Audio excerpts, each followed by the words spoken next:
Great to have you here on the Clark Howard Show, where it's about your empowerment with knowledge so that you can save more and spend less and don't let anyone ever rip you off.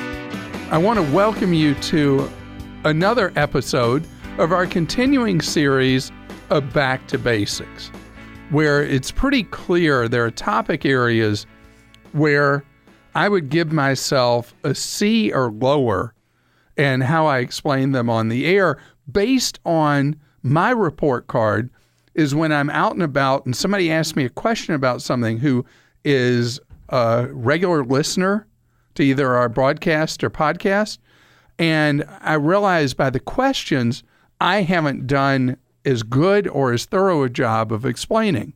And that's why Back to Basics. So what we're doing in this show is I'm going to address credit, because of the areas I'm asked questions about, one that I'd say I have the most difficult time explaining is how you establish good credit, what makes up a good credit score, because there's so many misperceptions. Number one is if you think that what you earn on a job has anything to do with your credit, forget it. What you do for a job has nothing to do with your credit. The factors that matter for your credit are pretty simple in how you're graded. And there are two that account for most everything you can really do something about.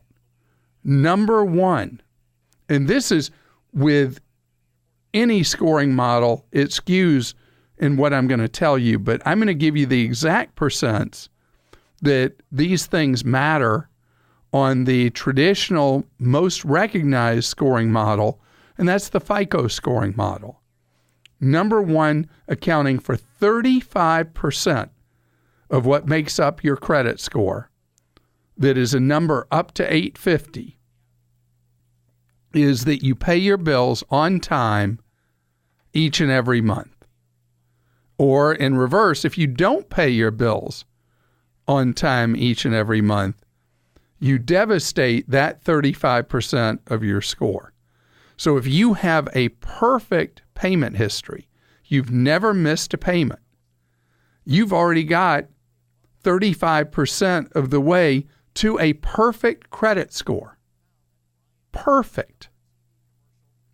So there you go. That's more than a third of what makes up a score. The other 30% is based on how much of your available credit you're using. This is a concept that sometimes I seem to do a good job at, and other times, well, not as good. So I want to explain this in a way that hopefully will make sense.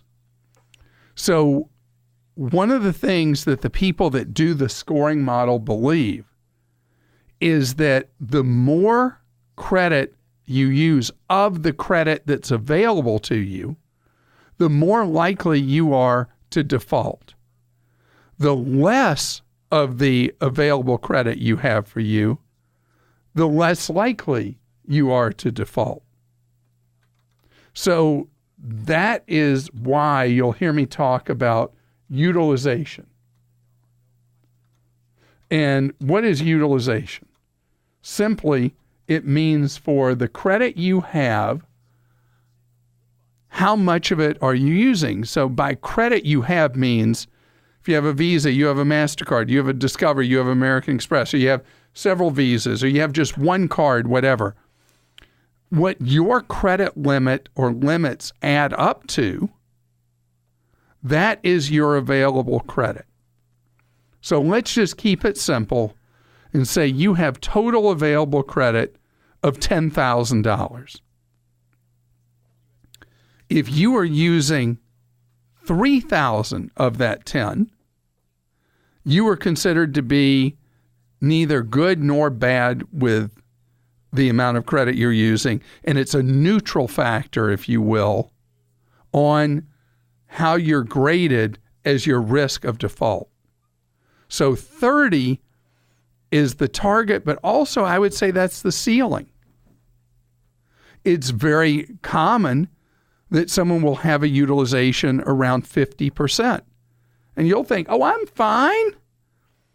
I'm only using half of the credit that's been made available to me, but you're past the comfort zone based on historical averages of when you're likely to wheeze on that credit and maybe get to a point where you can't make a payment on time.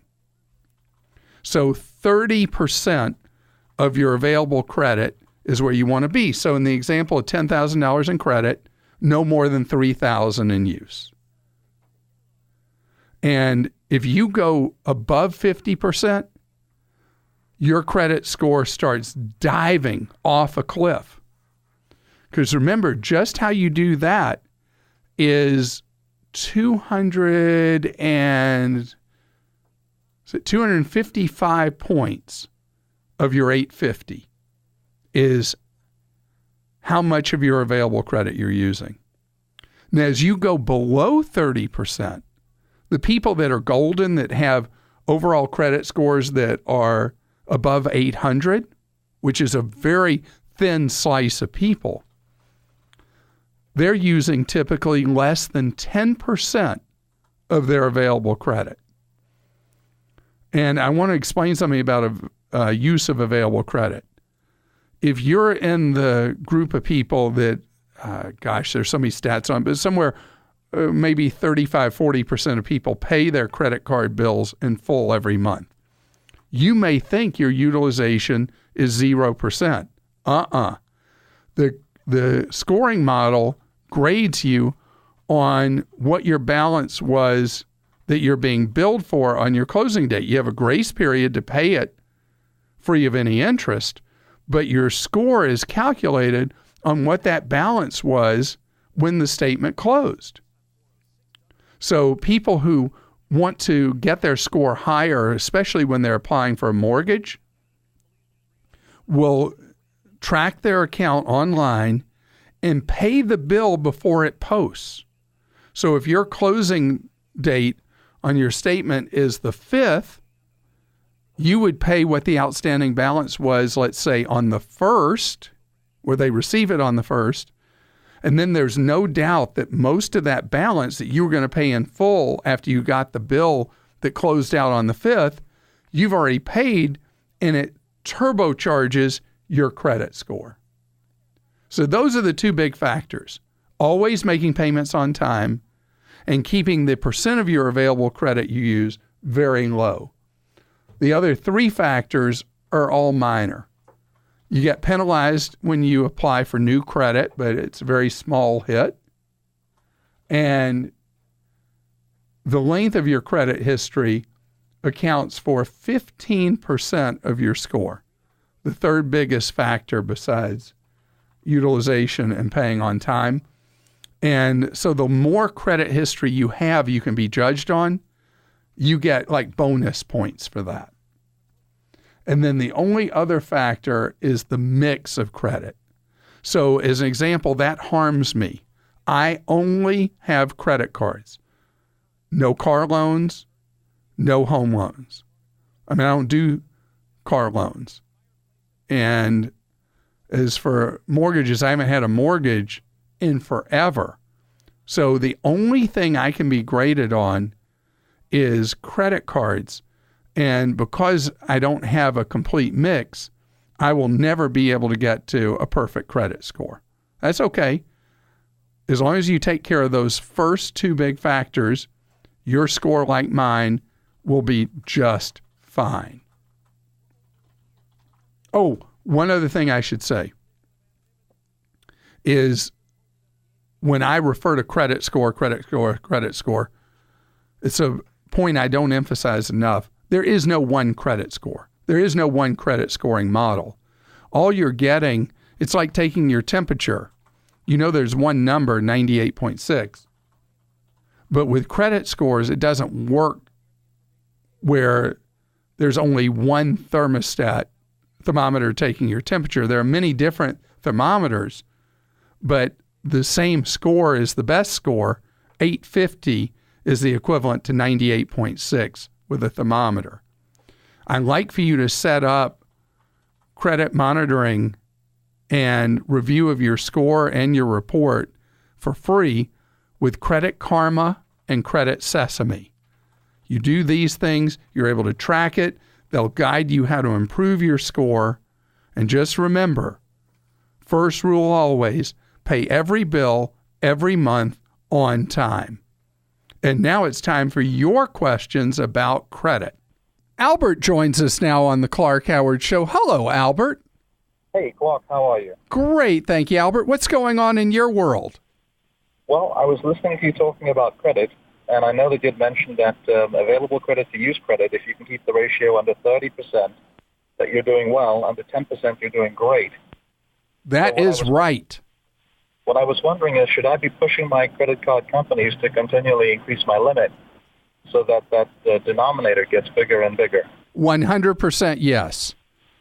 If you can get through credit review, and different credit issuers, different banks and credit unions have evaluation cycles that you can request a credit review for a possible limit increase every 6 months or every 12 or 18. It's typically 6, 12, or 18. And they'll tell you when you call up, am I eligible for a credit limit increase this time? Then you positively want to do that. Because I have one card that is for a particular retailer. It's a MasterCard, but it's issued for a particular retailer, and I cannot get them to raise my limit. So I have to be very careful using the card because it has an extremely low credit limit.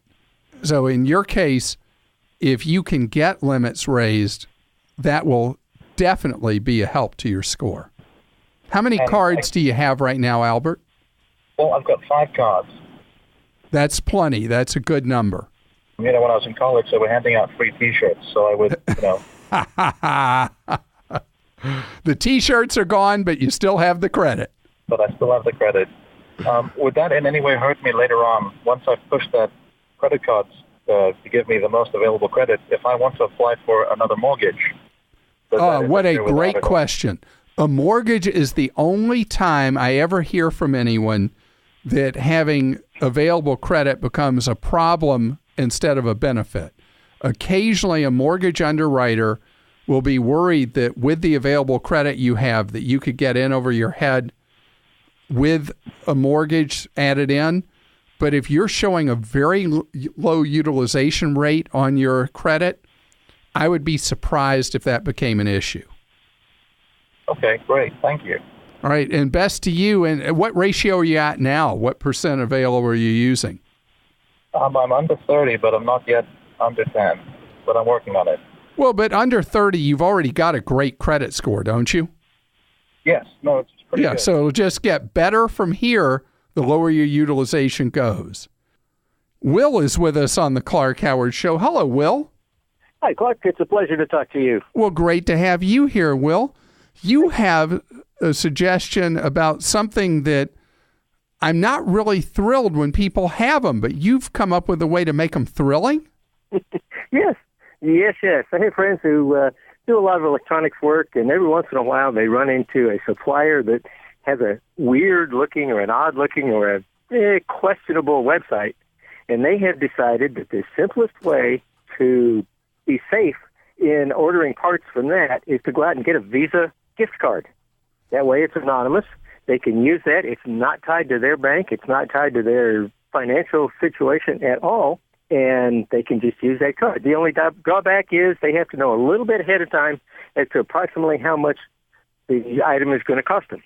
So the idea being that if somebody turned out to be dishonest and they were going to try to loot their account by doing all kinds of charges to the credit card, is that all they would be able to get access to is the money that's on that gift card. Yes, they're isolated. It's not tied. They go one step further. They even go to a bank where they have either never had dealings or have closed accounts. So they can't even find another account at the same bank where they buy the gift card.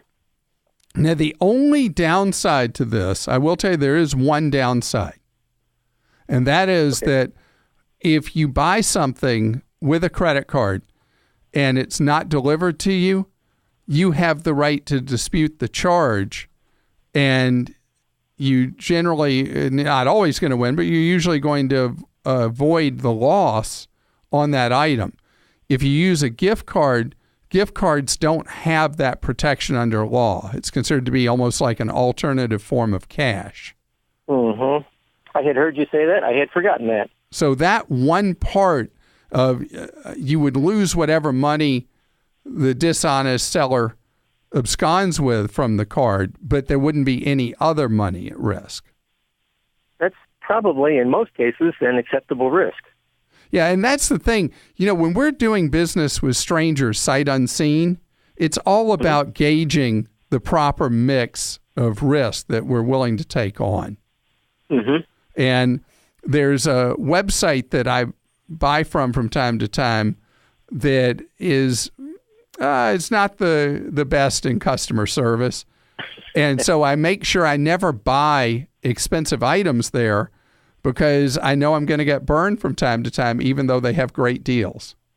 Mm-hmm. So it's all about figuring out what is an acceptable level. It's the rule I have with eBay, too, about how much I'll buy on eBay, never more of an expense than what I might lose sleep over. I'm so glad you're with us here on this special hour of the Clark Howard Show, broadcast and podcast, as we continue our Back to Basics series.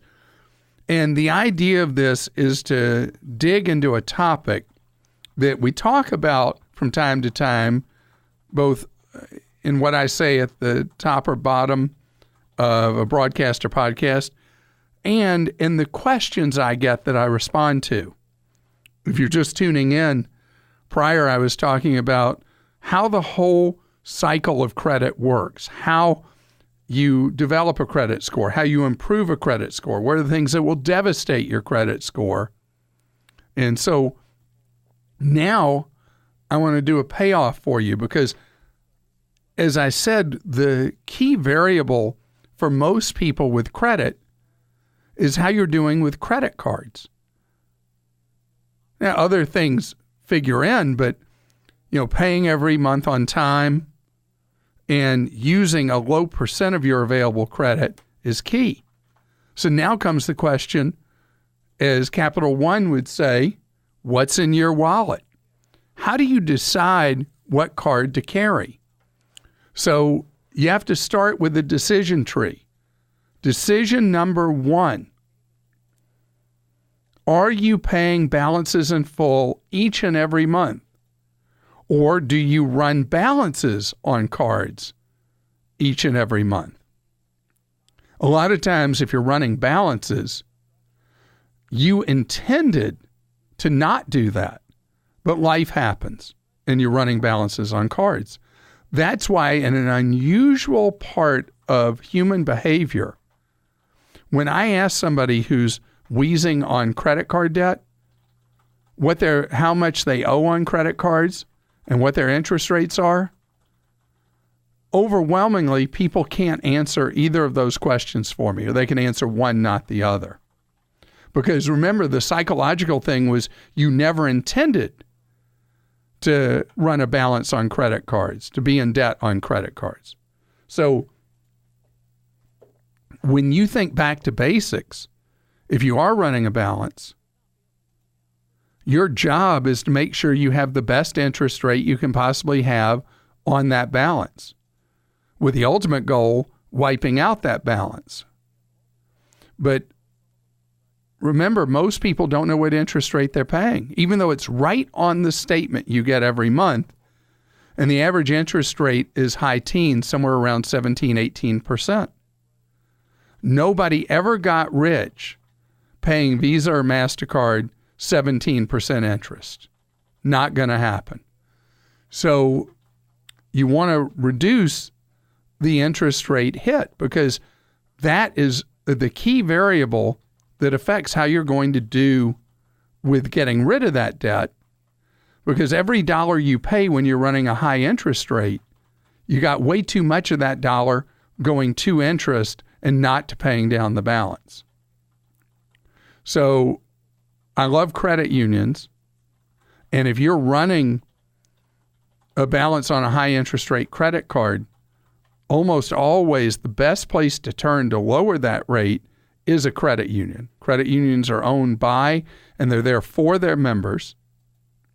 You join one, you're one of the members they're there for.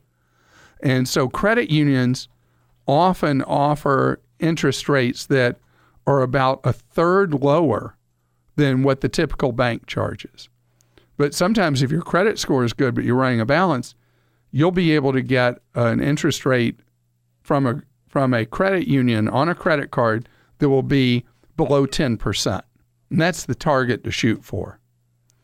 In addition, you may from time to time receive a balance transfer offer where you can balance transfer a high interest rate card to one that has an interest rate holiday or a very low rate for a significant period of time, usually 6, 12, or 18 months. Now, the balance transfer offers work fine. You may, with most of them, have to pay an upfront, like a prepayment of interest charge, like a balance transfer fee that often will be 4% of the balance. But if you're on a straight line to pay it off during the interest rate holiday, then a balance transfer offer can work great. But if you know you're going to need to use cards as a borrowing mechanism, you know that's part of what happens with your life, maybe because of your work cycle, or you're an independent contractor who gets reimbursed for expenses on a delayed basis, and you're going to run balances, your whole goal needs to be getting the lowest ongoing interest rate card you can. And again, going back a step, that almost always is going to be at a credit union. Now, I want to address if you do pay balances in full.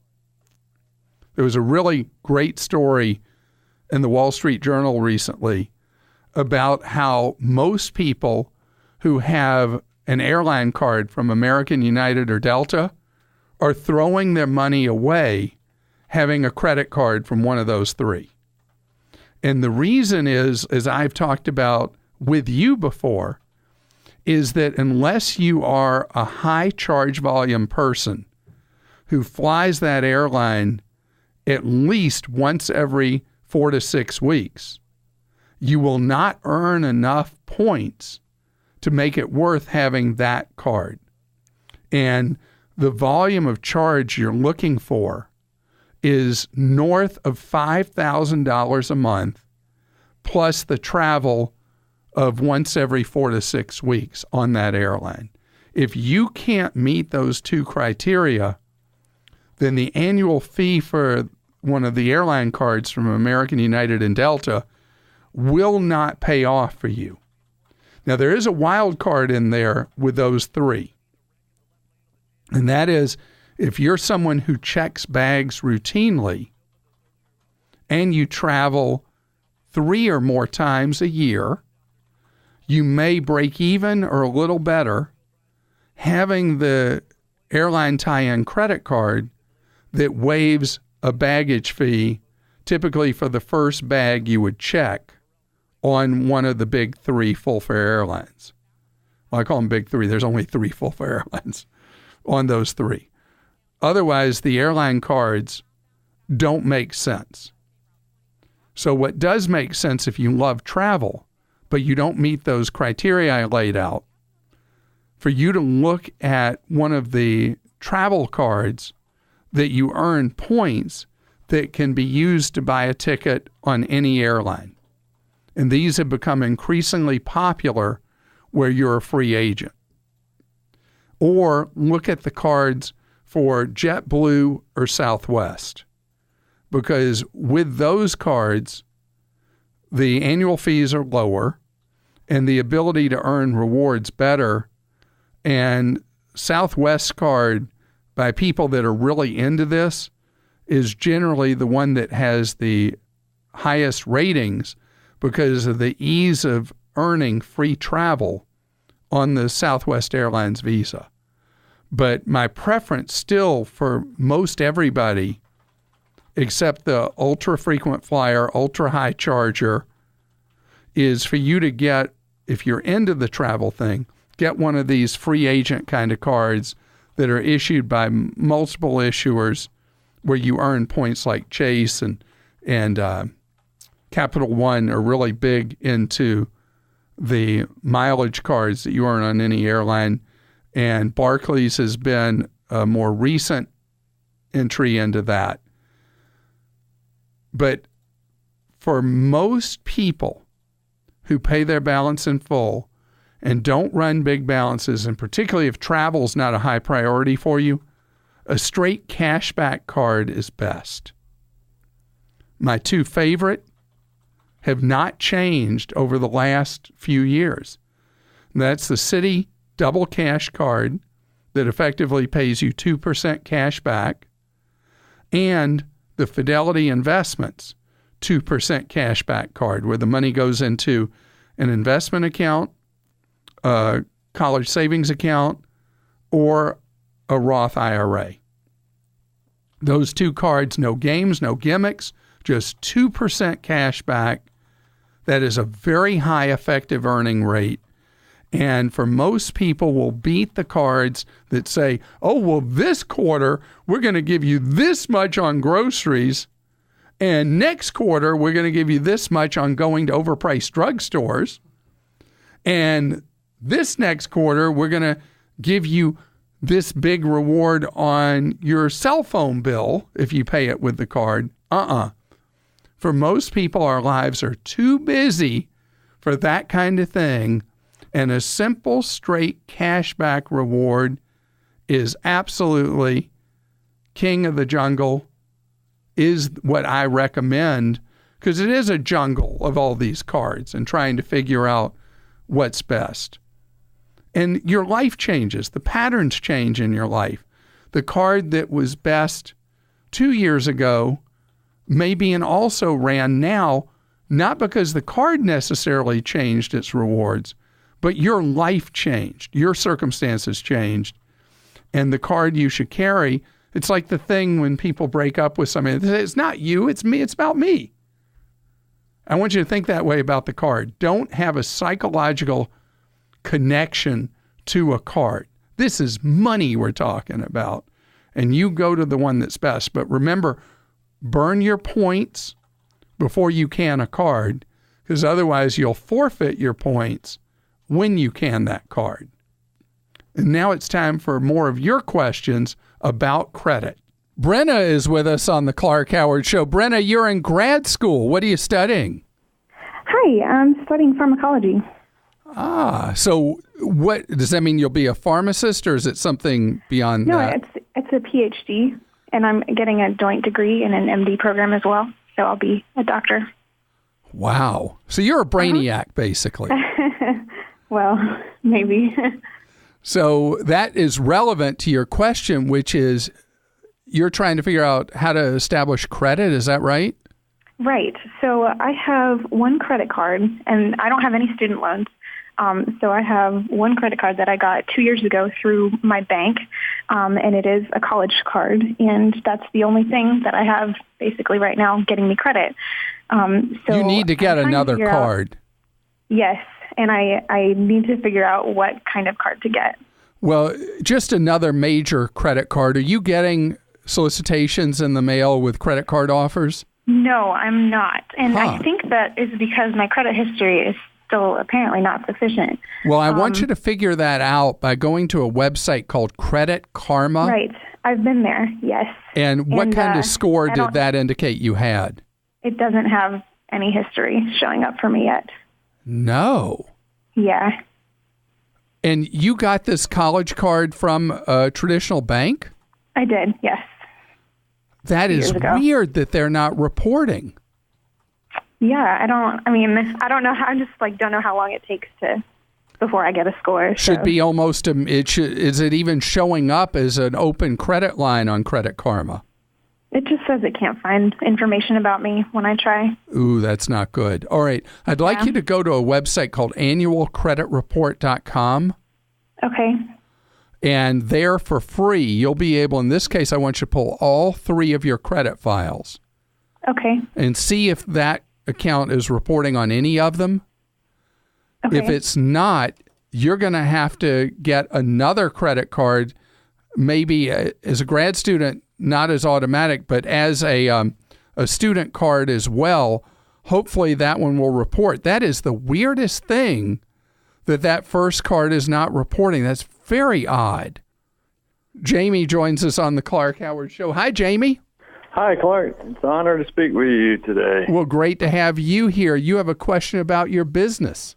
Yes, sir. You always suggest that we use personal credit cards for business transactions because the added consumer protection there, and I guess the lack of consumer protection on the business card. But my question to you is, does that not pierce the corporate veil? Everything I've been told is you have to keep all your personal financial things completely separate from any business.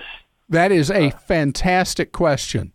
Almost without exception, if you get a business credit card, in the terms of your application for it, they pierce the corporate veil, and you are personally held liable in addition to the corporation. Okay. Would that not open you up to open up the veil for other things unrelated to the credit card? If you were sued by someone, could they say, hey, sue you personally? Well, yeah. No. So you have the corporate entity, and when you're doing business in the corporate entity, the corporation is the shield for you. Using a credit card as a payment system does not change that issue of the purpose of having a corporate shield. Try to give me an example, and let me see if I can get my arms around it if I'm missing a blind spot or something. I was just told that you had to keep everything separate because if you were ever sued, they would go back and look at all your accounting and your registers and look for anything where you're doing business as yourself versus doing it as the business. And that is a very interesting thing. That's why people always sign everything that they do as whatever their title is instead of just That's what I was just Jamie. You would say Jamie, president, or Jamie, owner, or whatever it is, that you always represent yourself as the officer of the business entity and not Jamie, the human being.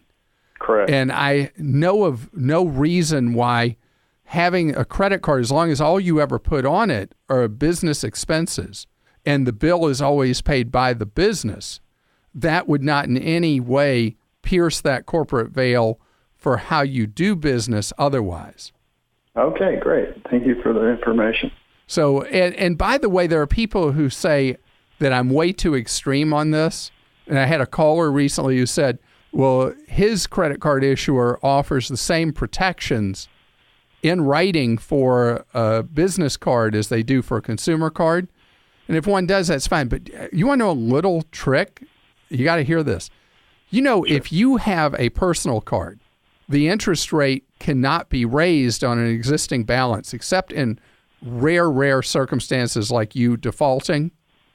On a business card, if you're running a balance, the credit card company can raise interest rates on you at any time and raise them retroactively. Interesting. So it's beyond just the issue of liability. You're listening to the Clark Howard Show. I appreciate you spending part of your day with us here on the Clark Howard Show. I want you to know that if you need consumer advice, we're here to serve you off air for free, 9 hours a day. If you go to clark.com and go down the home screen, you'll see a section, Consumer Help and Tools. Click on Consumer Action Center, and you can get that free off-the-air advice.